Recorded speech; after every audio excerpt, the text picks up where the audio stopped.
நேற்று வந்து பார்த்திங்கன்னா ஜெயிலர் 2 படத்துடைய அனௌன்ஸ்மெண்ட் வீடியோ வந்து பயங்கரமாக வந்துச்சு. நம்மளுடைய கோவா பேக்ரவுண்டில் வந்து நம்மளுடைய நெல்சன் அவர்களும் அனிருத் அவர்களும் பயங்கரமாக அந்த மசாஜ் சென்டர் மாதிரி ஒன்று போட்டிருந்தாங்க. அது பிரேக்கிங் பேடில் அது மாதிரி ஒரு சீன் ஒன்று வரும்.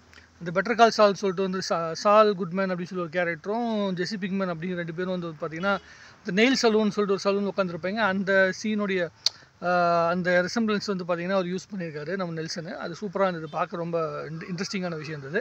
நெல்சனுக்கும் பிரேக்கிங் பேட் அப்படிங்கிற அந்த சீரீஸுக்கும் ரொம்ப நெருக்கமான ஒரு தொடர்பு உண்டு. ஸோ அதோட இன்ஸ்பிரேஷனாக இருந்தால் கூட பார்க்க ரொம்ப அட்ராக்டிவாக இருந்தது.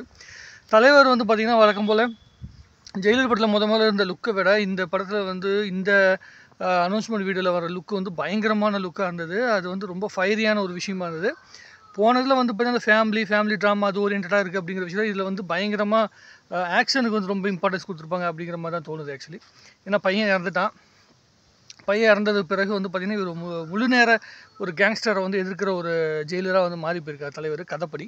ஸோ போன வாட்டி வந்து வெறும் 8 நிமிஷம் கேமியோவில் வந்து நம்ம சிவராஜ்குமார் சாராக இருக்கட்டும், இல்லை வந்து நம்மளுடைய மோகன்லால் சாராக இருக்கட்டும், அவங்க எல்லாருமே வந்து இன்னும் எக்ஸ்டெண்டட் கேமியோ பண்ணக்கூடிய அளவுக்கு இன்னும் வந்து ஒரு ஃப்ளாஷ்பேக் சீக்வன்ஸ்லாம் இருந்துச்சுன்னா பயமாக இருக்கும். முத்துவேல் பாண்டியனுடைய ஃப்ளாஷ்பேக் சீக்வன்ஸ்லாம் வந்துச்சுன்னா இன்னும் செம என்டர்டெயின்மெண்ட்டாக இருக்கும். அதையும் வந்து நம்ம என்ன சொல்கிறது, எப்படி நெல்சன் வந்து என்ன ஆங்கிளில் யோசிக்கிறார் அப்படிங்கிற விஷயமே ரொம்ப நம்மளாலே கணிக்க முடியலைன்னு வச்சுங்களேன். அவர் என்னென்னா ஃபஸ்ட்டு பார்ட்டில் வந்து பாலையா அவர்களுடைய இன்ஃப்ளூயன்ஸ் எனக்கு இருந்தால் நல்லாயிருக்கும் அப்படின்னு சொல்லி வந்து நம்ம நெல்சன் நினச்சிருந்தாராம்.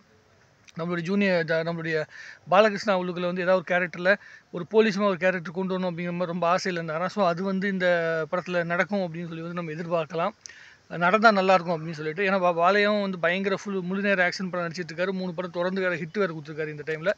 ஸோ அதனால் அவருக்கு ஒரு சின்ன சீக்வன்ஸாக இருந்தாலுமே பவர்ஃபுல்லாக இருக்கும். பாலையை வச்சு நம்ம எப்படி வேணாலும் இமேஜின் பண்ணலாம். தெலுங்கு ஆடியன்ஸுக்கு அது இன்னும் பயங்கர இம்பேக்டை கொடுக்கும். சரி, இந்த படத்தில் வந்து நார்த் இந்தியாவிலேருந்து வேறு ஏதாவது ஆர்டிஸ்ட் உள்ளுக்குள்ளே வராங்களா, அது மலையாளத்தில் வந்து நம்ம விநாயகம் நடிச்ச மாதிரி வேறு என்ன கேரக்டர் உள்ளுக்குள்ளே வராங்க அப்படிங்கிற விஷயத்தில் நம்ம நிறைய வந்து பார்த்திங்கன்னா இனிமேல் தான் நம்ம பார்க்க போகிறோம். அதாவது ரசிகர்கள் எதிர்பார்த்துருக்க விஷயம் நம்ம முதல்ல எந்திரன் படத்தப்போ தான் வந்து இந்த தியேட்டர் ரெஸ்பான்ஸ் அப்படிங்கிற விஷயம் வந்து பயங்கரமாக எக்ஸைட்மெண்ட் கொடுத்துச்சு. நீங்கள் காசி தியேட்டரோட வீடியோ இன்னும் கூட இருக்குது. எந்திரன் படம் அனௌன்ஸ்மெண்ட் வீடியோ வந்து நீங்கள் ஆன்லைனில் தேடி பாருங்கள், அவ்வளோ அற்புதமாக இருக்கும். அந்த சவுண்டு அந்த ஃபீலிங்ஸை வந்து வேறு எந்த திரைப்படமுமே வந்து அது வரைக்கும் கொடுத்ததே கிடையாது. ஸோ அதுக்கு பிறகு சன் பிக்சர்ஸ் வந்து இப்போ இந்தியா முழுக்க உலகம் முழுக்க வந்து இந்த அனௌன்ஸ்மெண்ட் வீடியோவை பேச வைக்கணும் அப்படிங்கிற அந்த வைபோடு வந்து பேச வச்சுருக்காங்க. அது தேட்டரோட அந்த ரெஸ்பான்ஸ் வீடியோஸ்லாம் பார்க்கும்போது ரொம்ப அற்புதமாக இருந்துச்சு. போன மாதம் தளபதி படத்துடைய தேட்டர் ரெஸ்பான்ஸ் இருக்குல்ல, அந்த பிரேக்கப் சீன் இருக்குல்ல, அதெல்லாம் பார்க்கும்போது ரொம்ப எக்ஸைட்மெண்ட் இருந்துச்சு. அதுக்கப்புறமேட்டு இந்த ஜெயிலர் படத்துடைய அனௌன்ஸ்மெண்ட் வீடியோ பார்க்கும்போது தான் அவ்வளோ எக்ஸைட்மெண்ட்டாக அவ்வளோ சந்தோஷமாக வந்து பார்த்திங்கன்னா நான் உணர்ந்தேன். ரொம்ப சந்தோஷமாக இருந்தது. தலைவர் அந்த லுக்கில், அந்த ஃபயரி லுக்கில், அந்த கண்ணாடி வந்து அந்த ரிமூவ் பண்ணிவிட்டு அந்த கண்ணாடி போட்டுட்டு அந்த பார்க்குற லுக்காக இருக்கட்டும், அதுக்கு பின்னாடி அந்த பாம்பு வெடிக்கிற இதாக இருக்கட்டும், பாஷா படத்து கிளைமேக்ஸில் வந்து அந்த என்ன சொல்கிறது, அந்த ஜீப்பில் அந்த வெடிக்கிற சீக்வன்ஸ் வந்து பார்த்திங்கன்னா இன்ஸ்பயர் பண்ணி பண்ண மாதிரி அந்த சீக்வன்ஸ் வச்சுருந்தாங்க. அதுவும் பயங்கர சூப்பராக இருந்தது. ஸோ நம்ம எதிர்பார்க்குற பல விஷயங்கள் எதிர்பாருங்கள் அப்படின்னு சொல்கிற மாதிரி வந்து பயங்கரமான சீக்வன்ஸ்லாம் இது இருக்கும் அப்படின்னு சொல்லி வந்து நம்ம எதிர்பார்க்கலாம். அதுவும் இல்லாமல் பட்ஜெட் கன்ஸ்ட்ரைனே இல்லாத ஒரு படமாக வந்து பார்த்திங்கன்னா இந்த திரைப்படம் வரப்போகுது. ஏன்னா முதல் பார்ட்டே 650 கோடி கிட்ட வந்து கலெக்ஷன் பண்ணியிருக்கு அப்படிங்கிற பட்சத்தில் அவ்வளோ பெரிய கொண்டாட்டம் பண்ணியிருந்தாங்க. இப்போ வந்து சன் பிக்சர்ஸ் வந்து அட் அ டைமில் 2 படம் பண்ணுறது அப்படிங்கிறது வந்து சாதாரணமான விஷயம் கிடையாது.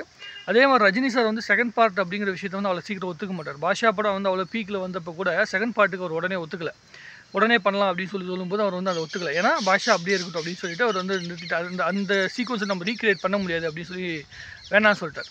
2.0 படம் மட்டும் எதுக்கு ஒத்துக்கிட்டாருன்னா, ஃபஸ்ட்டு பார்ட்டுக்கும் இந்த பார்ட்டுக்கும் மிகப்பெரிய வித்தியாசம் இருக்குது. டெக்னிக்கலாக நம்ம இன்னும் அதிக ஸ்டேஜுக்கு போக போகிறோம். 3D டெக்னாலஜி உள்ளே கொண்டு வர போகிறோம். கிராஃபிக்ஸ்லாம் வந்து நிறைய சீக்வன்ஸ் நம்ம உருவாக்க போகிறோம். அப்படிங்கும்போது அது டெக்னிக்கல் மார்வலாக இருக்கட்டும் அப்படிங்கிறதுக்காக தான் 2.0 படத்தை வந்து செகண்ட் பார்ட்டுக்கு வந்து ரஜினி சார் ஒத்துக்கிட்டார்.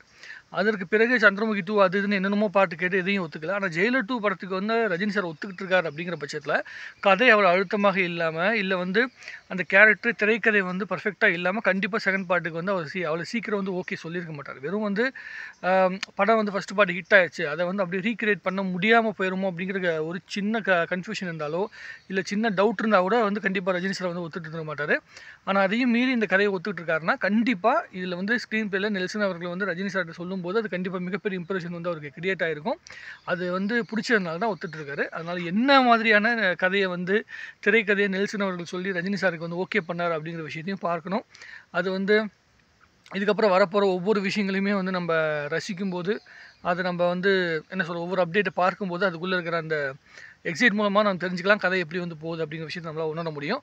இல்லை அனிருத் அவர்கள் வந்து அந்த ஹுக்கும் பாட்டை அந்த ஆடியன்ஸோட இருக்க அந்த கான்சர்ட்டில் வந்து அவர் ஒரு ரெஸ்பான்ஸ் பண்ணியிருப்பார்ல, அந்த கான்சர்ட்டில் வர அந்த ஃபீலையே வந்து பார்த்திங்கன்னா இதுக்குள்ளேயும் கொடுத்துருக்கிறத பார்க்கும்போது ரொம்ப எக்ஸைட்மெண்ட்டாக இருந்துச்சு. அதாவது இவர் அலும்ப பார்த்துவேன் சொன்னோன்னே அதோட அந்த மியூசிக் வந்து பின்னாடி போடுறது அந்த கான்சர்ட்டில் தான் அவர் யூஸ் பண்ணியிருப்பார். அதை வந்து இல்லை ரீலோடடாக வந்து யூஸ் பண்ணியிருக்காரு.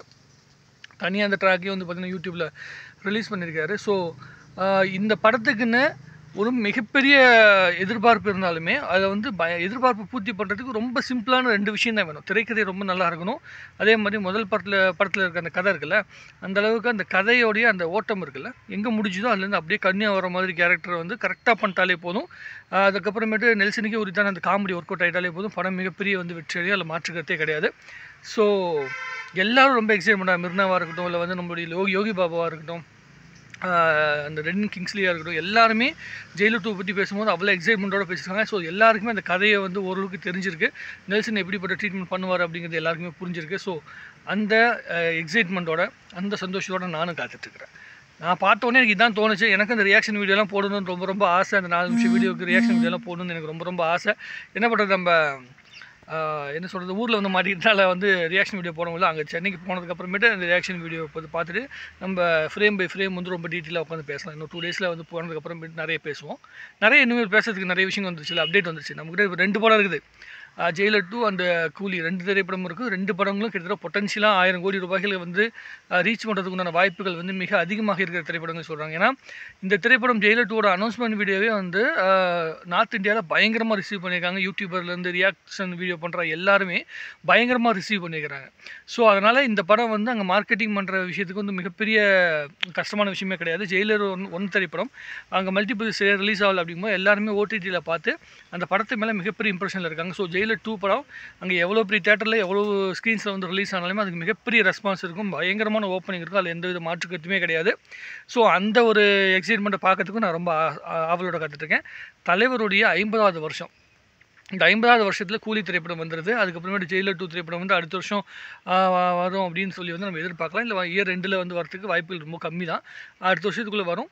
ஸோ தலைவர் இந்த 75 வயசில் அவருடைய 175வது படத்தை நோக்கி நகர்ந்துட்டுருக்கிறாரு. 50வது வருஷம் சினிமாவில் கிடக்கிறார். அப்படிங்கும்போது எனக்கு தெரிஞ்சு இந்திய சினிமா வரலாற்றில் 74 ஹீரோவான கமல் சாராக இருக்கட்டும், 78 வந்து சூப்பர் ஸ்டாரான, 75 வந்து சூப்பர் ஸ்டாரான ரஜினி சாராக ஹீரோவான ரஜினி சாராக இருக்கட்டும், இவங்க எல்லாருமே வந்து இவங்க 2 பேருக்கு மத்தியில் தான் வந்து இந்த ஒட்டுமொத்த இண்டஸ்ட்ரியுமே நகர்ந்துட்டுருக்குது. அப்படிங்கிறது வந்து ஆச்சரியமான விஷயம், அதே மாதிரி துரதிருஷ்டவசமான ஒரு விஷயமும் கூட.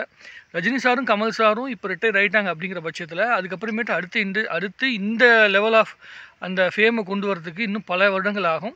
அதற்குள்ளே மற்ற இண்டஸ்ட்ரி எல்லாமே அடுத்த ஜென்ரேஷன் ஆட்களுக்கு மிகப்பெரிய ஸ்பேஸை கொடுத்துட்டாங்க. ரஜினி சார் கமல் சாரும் எவ்வளவோ கேப் விட்டு படம் பண்ணால் கூட அந்த இடத்த ரீட்டைன் பண்ணி பிடிக்க முடியல. எப்படி பிரபாஸ் வந்து அங்கே பிடிச்சிருக்கோம், பிரபாஸ் ஆகட்டும், அந்த மாதிரி அல்லு அர்ஜுனாக இருக்கட்டும், இவங்கெல்லாம் அங்கே ஒரு ஃபேமை கிரியேட் பண்ணியிருக்காங்க. ஹனுமான் ஒரு படம் ஒரு சின்ன ஹீரோ நடிச்சு கூட 400 கோடி கலெக்ஷன் வர அளவுக்கு வந்து பார்த்திங்கன்னா தெலுங்கு இண்டஸ்ட்ரி வளர்ந்துருச்சு. அதே மாதிரி வந்து கர்நாடகாவில் வந்து பார்த்திங்கன்னா யாஷ் வந்து வந்துட்டுருக்காரு. அதே மாதிரி வந்து உபேந்திராவுக்கும் படம் வந்து ஓரளவுக்கு பேசப்படுது, சுதீப்புக்கும் வந்து படம் பேசப்படுது. அதே மாதிரி வந்து பாலிவுட் பயங்கரமாக வந்து இப்போ டெவலப் ஆகிட்டு வந்துருச்சு. 1000 கோடி ரூபா கலெக்ஷன் எடுக்கிறது பாலிவுட்டுக்கு ரொம்ப சாதாரணமான விஷயமாக மாறி போச்சு. ஸோ இப்போ தமிழ் இண்டஸ்ட்ரி மட்டும்தான் ரொம்ப தடுமாற்றத்தான ஒரு நிலைமையில் இருக்குது. நம்ம வந்து வெறும் சமூக கருத்துக்களை நோக்கி நகர்ந்துட்டு இருக்க நேரத்தில் ஒரு என்டர்டெயின்மெண்டான படங்கள் வந்தாலே போதும் அப்படின்னு சொல்லி வந்து இந்த கஜராஜா படம் இருக்குல்ல, அந்த படம் வந்து ஓடுறத பார்க்கும்போது நமக்கு தெரியுது. ஸோ பக்கா என்டர்டெயின்மெண்ட் கேட்டகரி இருக்கிற படத்தில் வந்து ரஜினி சார் வந்து கூலி திரைப்படத்தின் மூலமாகவும் ஜெயிலர் 2 திரைப்படம் மூலமாகவும் மிகப்பெரிய வெற்றி வந்து கொடுக்க போகிறாரு அப்படின்னு நான் நம்புகிறேன். அதே மாதிரி அந்த பக்கம் கதை வித் ஆக்ஷனுக்குள்ளே வந்து கமல் சார் தக் லைஃப் படத்து மூலமாக மிகப்பெரிய ஒரு ரெஸ்பான்ஸ் கொடுப்பார். அன்பரிவு மாஸ்டர் ஒரு படம் பண்ணுறாங்க, அந்த படம் மூலமாக மிகப்பெரிய ரெஸ்பான்ஸ் கொடுப்பார் அப்படின்னு நான் நம்புகிறேன். மற்றபடி உங்களுடைய கருத்துக்களை கமெண்ட் எழுதுங்க, இன்னும் நிறைய பேசுவோம். வாழ்க தமிழ்நாடு, வாழ்க தமிழ் மக்கள். நன்றி.